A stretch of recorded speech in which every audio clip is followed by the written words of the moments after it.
আমরা এই মুহূর্তে জমিতে একটি কৃষক ভাই দেখতে পাচ্ছি। আমরা কৃষক ভাইয়ের সঙ্গে কিছু কথা বলবো, কি কারণে তাদের এই বাড়ি ঘরগুলো সহ জমির ফসলাদি বিলীন হচ্ছে। তো দেখি ভাইয়ের মতামত কি। ভাই যদিও এখানে কাজকর্ম করতেছে, তার কাছ থেকে আমরা সরাসরি জানতে পারবো।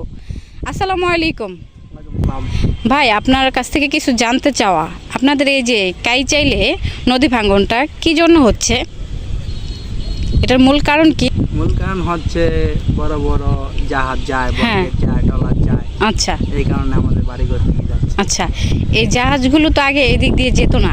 না, আগে এদিক দিয়ে যেত না বলতে কি, এর আগে বড় বড় লস চলতো, যে আচ্ছা, ঢাকা টু বরিশাল, বরিশাল টু ঢাকা লাইনে লস চলতো। তখন তো এই ভাঙন ছিল না? না, তখন এই ভাঙন ছিল না, মানে হালকা পাতলা মানুষের বাড়িঘর। আচ্ছা, আপনাদের ভাঙন কি করলে লাঘব হবে?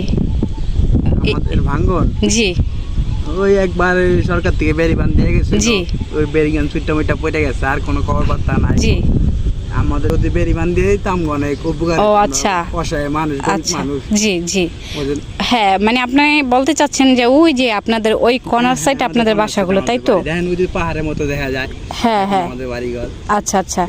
তো ওই দিক দিয়ে যেরকম ভাবে জিও ব্যাগ দিয়ে বাদ দিয়েছিল, আবার আমি দেখতে পাচ্ছি নদীর অপোজিটও কিছু বাদ দিয়েছে, এরকম করে বাঁধতে বলতেছেন, তাই তো? হ্যাঁ, নদীর উপরও বাঁধ দিয়েছে।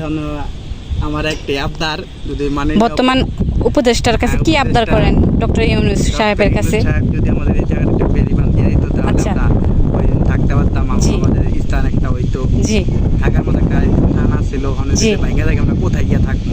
জি, জি, প্রতিষ্ঠান নাই আমাদের। আচ্ছা, আচ্ছা, মানে আপনারা একেবারে ভূমিহীন হয়ে পড়বেন, তাই তো? আচ্ছা ভাই, আপনাকে অসংখ্য ধন্যবাদ। আপনি কাজ চালিয়ে যান আপনার জমিতে।